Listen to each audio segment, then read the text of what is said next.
नमस्कार, मैं विनय वर्मा। आप मुझे कुंडली रहस्य चैनल पर देख रहे हैं।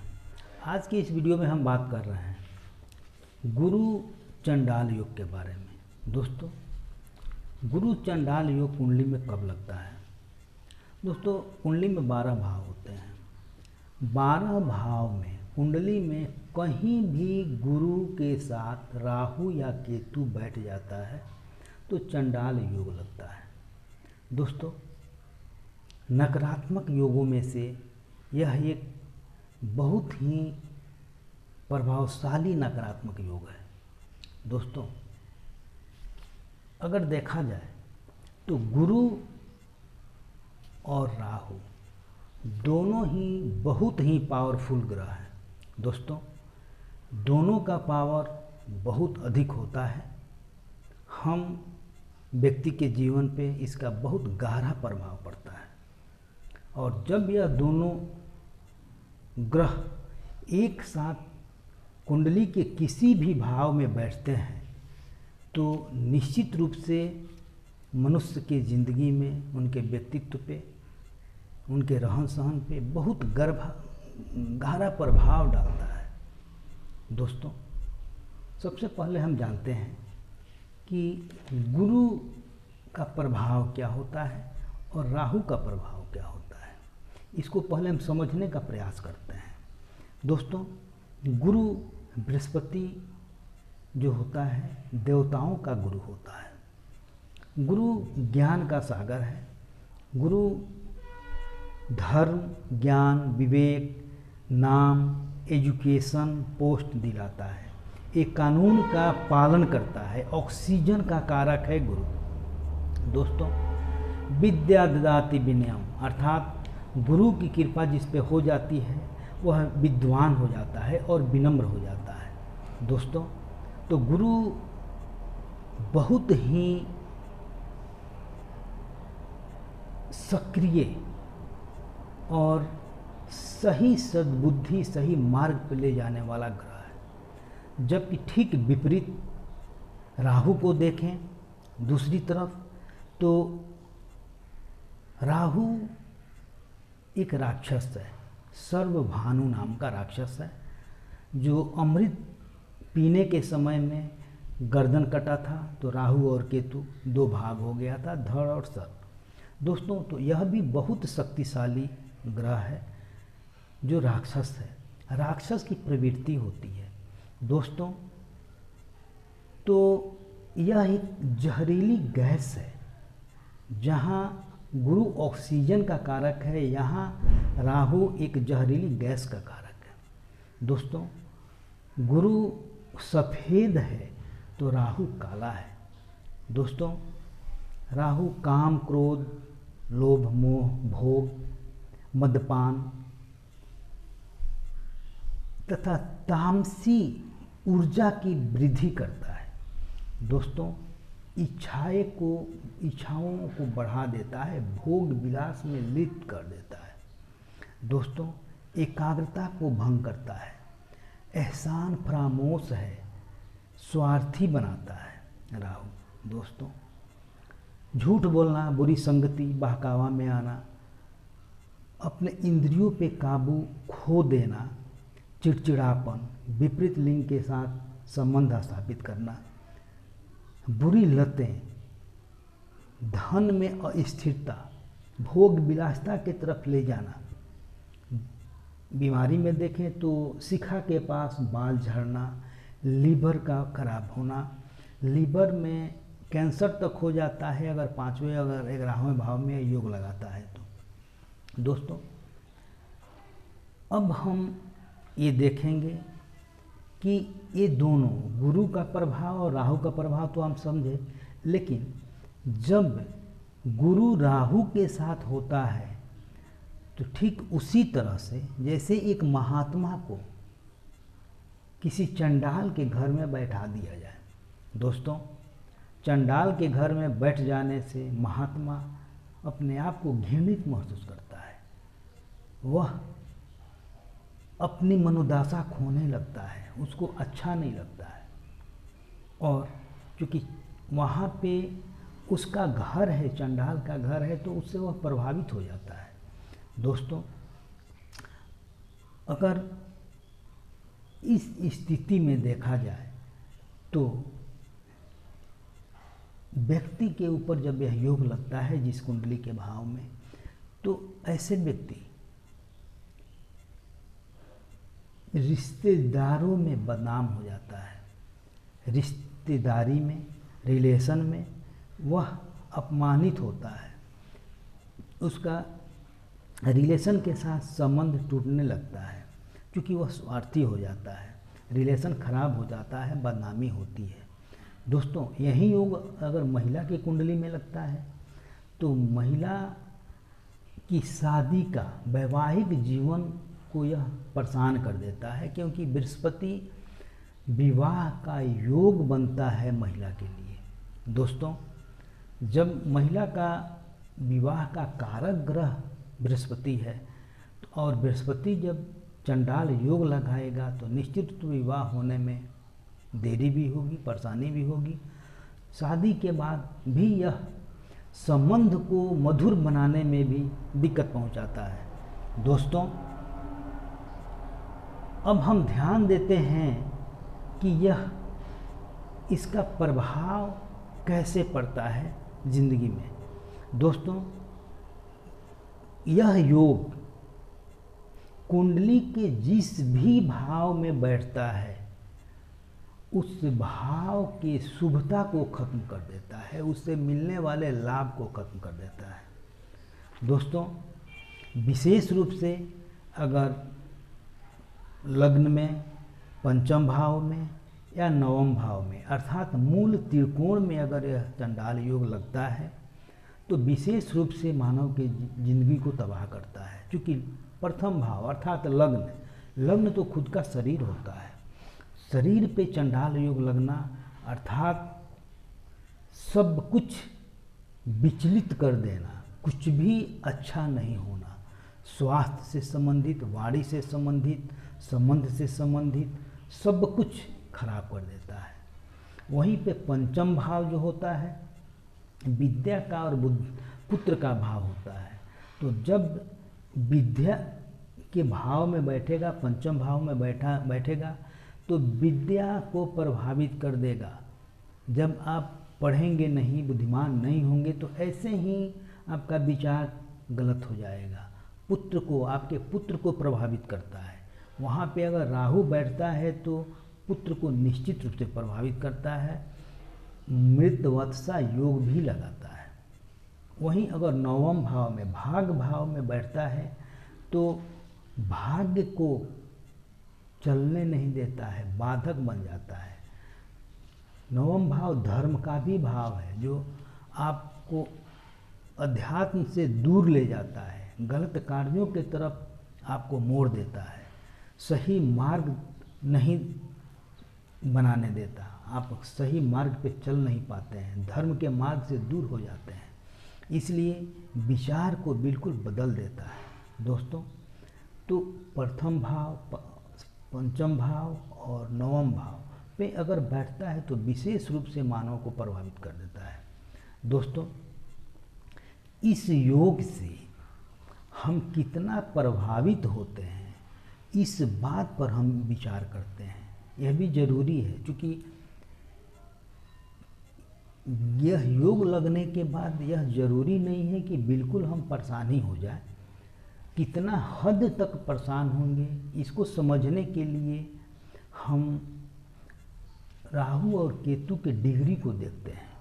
दोस्तों, मान लीजिए राहु का अगर अंश, राहु ग्रह का अगर डिग्री 3 डिग्री का है और गुरु 18 डिग्री का है तो 15 डिग्री का डिफरेंस हुआ, वहाँ पे गुरु बलवान हो गया।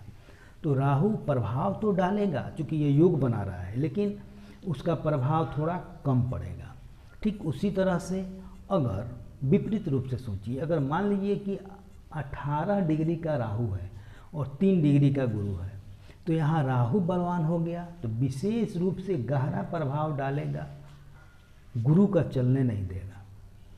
फिर एक कंडीशन, अगर मान लीजिए दोनों को एक समान डिग्री मिली है, उसमें डिफरेंस 1-2 डिग्री का है, मान लीजिए कि अगर 15 डिग्री का गुरु है और 12 डिग्री का राहु है, तो 3 डिग्री का डिफरेंस हुआ, तो भी यह योग बहुत अधिक प्रभावशाली हो जाएगा, तो भी जिंदगी को प्रभावित कर देगा। तो इस तरह ग्रहों की डिग्री पे भी विचार करना जरूरी है। इसके अलावा गुरु बकरी तो नहीं, गुरु स्वराशि में है या फिर उच्च का है, मित्र राशि के साथ बैठा है, कहीं ऐसा तो नहीं नीच राशि में बैठा हो, या फिर केंद्र में अगर स्वराशि का या उच्च राशि का बैठकर हंस पंचमहापुरुष योग भी लगा सकता है। इस कंडीशन में भी विचार किया जाता है कि वहाँ पे राहु का क्या बल मिल रहा है और गुरु का क्या बल मिल रहा है। तो जब यह विचार हम करते हैं तो देखते हैं कि यह योग व्यक्ति के ऊपर कितना अधिक प्रभावशाली होता है। यह अलग की बात है, हंस योग में भी अगर राहु बैठता है तो प्रभावित करता है, लेकिन डिग्री के अनुसार उसका प्रभाव कम या अधिक होता है। इस पर विचार करना अनिवार्य होता है। दोस्तों, अब यह भी ध्यान दीजिए कि त्रिक भाव में भी तो यह योग नहीं लगा है। त्रिक भाव अर्थात 6, 8, 12 में यह योग लगा तो और भी बुरा प्रभाव पड़ेगा। दोस्तों, 9वें भाव में अगर यह योग लगता है तो भाग्य को बदलता है, हम पहले ही बता चुके हैं, भाग्य को परेशान कर देता है। बहुत कर्म करने के बाद भी आपको मुश्किल से कुछ मिल पाता है, परेशानी होती है। दोस्तों, तो इस सब बिंदुओं पे ध्यान देने की ज़रूरत है। इसके अलावा इसको देखने के लिए सूर्य और चंद्रमा को भी देखा जाता है, क्योंकि सूर्य आत्मा का कारक है और चंद्रमा मन का कारक है। तो यह आप कितने स्ट्रॉन्ग हैं, आपका मन कितना विचलित हो रहा है, ग्रह आपके ऊपर आपके मन को कितना प्रभावित कर रहा है, इस पर भी विचार किया जाता है। क्योंकि चंद्रमा और सूर्य भी देखना अनिवार्य होता है, उनके अंशों का, उनके डिग्री का, उनके भाव को देखना भी जरूरी होता है। यह भी निर्णायक होता है चंडाल योग को फलीभूत होने में। दोस्तों, इसके अलावा अगर हम यह देखें कि महादशा, चूँकि यह योग तो लगता है शुभ योग हो या अशुभ योग हो, यह फलित उसी समय अधिक होता है जब उसकी महादशा अंतर्दशा चलती हो। जब उसका दशा चलता है तो वह व्यक्ति के ऊपर बहुत अधिक प्रभावशाली होता है, इसलिए महादशा का देखना भी अनिवार्य होता है। दोस्तों, यह बहुत ही जरूरी है। दोस्तों, अगर गुरु मजबूत होता है, यह तो निगेटिव चीज़ मैं बतलाया, इससे क्या प्रभावित होता है, लेकिन इसका एक गूढ़ रहस्य भी है। अगर गुरु और राहु एक साथ होता है और अच्छे राशि में गुरु बलवान होकर बैठता है तो वह रिसर्चर बनाता है, वैज्ञानिक बनाता है।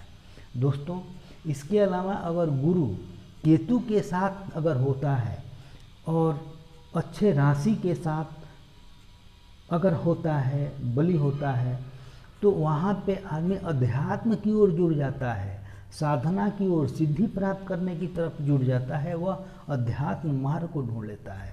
दोस्तों, तो इस पे विचार करने की ज़रूरत है। दोस्तों, हम उपाय बताने से पहले एक बात अवश्य कहेंगे कि दोस्तों, यह दोनों ग्रह, चाहे गुरु हो या राहु हो, यह दोनों ग्रह बहुत ही प्रभावशाली है, पावरफुल है।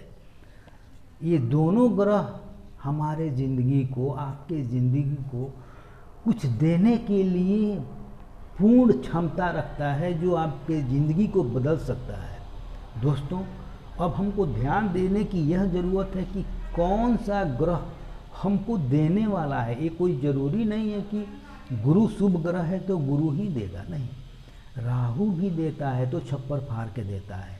अब कंडीशन यह होता है कि कौन सा ग्रह देने वाले पोजीशन में है आपके साथ, इसका निर्णय करना पड़ता है कुंडली को देखकर।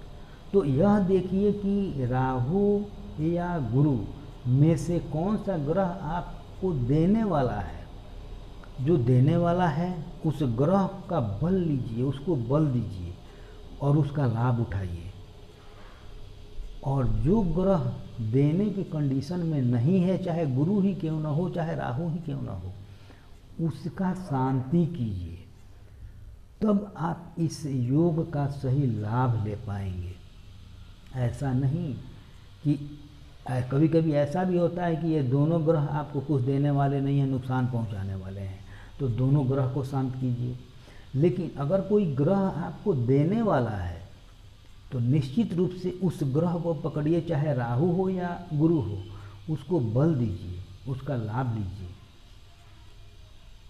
तो दोस्तों, अब हम चलते हैं चंडाल योग के अशुभ प्रभाव से बचने के लिए कुछ अच्छे और अचूक उपाय के बारे में। दोस्तों, सबसे पहले आप क्या करें, गुरुवार के दिन से शुरू करें, लगातार 43 डेज, 43 दिन।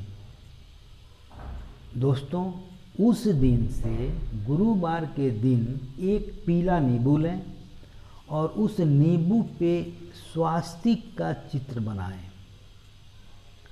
लाल पेन से, लाल स्केच से स्वास्तिक का चित्र बनाएं और उस नींबू को आप अपने सर से पांव तक एंटी क्लॉक, बाएं पांव से लेफ्ट राइट लेग से लेते हुए राइट लेग की तरफ, यानी बाएं पांव से लेकर दाहिने पांव की तरफ उतारते हुए 7 बार एंटी क्लॉक घुमाएं और फिर उसको ले जाकर शिव मंदिर पे, शिवलिंग के पास चढ़ा दें और मन में यह बोलें कि मेरे अंदर जो भी चंडाल योग की प्रवृत्ति लग रही है उसको आप दूर करें और वहाँ पे शिव जी का 108 बार ओम नमः शिवाय का जाप कर लें। दोस्तों, यह 43 दिन, 43 दिन बीतने के बाद निश्चित रूप से आपके अंदर परिवर्तन होना चालू हो जाएगा और इस प्रभाव से आप मुक्त होना चालू हो जाएंगे। दोस्तों, जब यह परिवर्तन होगा तो आपके विचार में, आपके स्वभाव में परिवर्तन होगा। इसीलिए कहा गया है, बहुत सारे ज्योतिषाचार्य लोग बोलते हैं कि अपने आप में परिवर्तन करें, अपने में परिवर्तन डालें, बड़ों का आशीर्वाद प्राप्त करें, सलाह लेकर किसी काम को करें। दोस्तों, तो निश्चित रूप से आप जब यह नींबू का प्रक्रिया आप उतारा करेंगे और उसको आप शिव मंदिर में 43 दिन तक पूरा करेंगे तो आपके अंदर बदलाव होगा। चूँकि यह चंडाल योग से आप मुक्त हो जाएंगे इसके प्रभाव से और आप निश्चित रूप से आपका मार्ग अच्छा हो जाएगा और आप आगे निकल जाएंगे। यह अलग की बात है कि अगर गुरु का लाभ लेना है तो दूध में हल्दी पिएं और हल्दी का गांठ बांधें। इसके अलावा ध्यान दें, जिस ग्रह को त्याग करना है, जिसका शांति करना है, उसके बीज मंत्र का आप जाप करें, शिव जी का पूजा करें। निश्चित रूप से चंडाल योग जैसे नकारात्मक योग से आपको मुक्ति मिलेगी और आप आगे जाएंगे। दोस्तों, आप अपने कुंडली में देखिए कि किस भाव से यह योग बन रहा है और जो भी मैं कंडीशन बताया वह आपके साथ लग रहा है कि नहीं लग रहा है, वो सारी चीज़ आप ध्यान से देखें, मेरे वीडियो को गौर से देखें तो आपको समझ में सब कुछ आ जाएगा और इसका अच्छी तरह से लाभ उठा पाएंगे। दोस्तों, अगर आप मेरे चैनल को सब्सक्राइब नहीं किए हैं तो निश्चित रूप से सब्सक्राइब कर लें, क्योंकि मेरा जो भी विचार आए आप तक स्वतः पहुंच जाए और आप उसका लाभ ले सकें। दोस्तों, मेरे चैनल को आप शेयर करें, क्योंकि आपके माध्यम से भी और लोग भी इससे लाभ उठा सकें। दोस्तों, अगले वीडियो में हम फिर आपसे कुछ नए लेकर मिलेंगे। तब तक के लिए जय माता दी।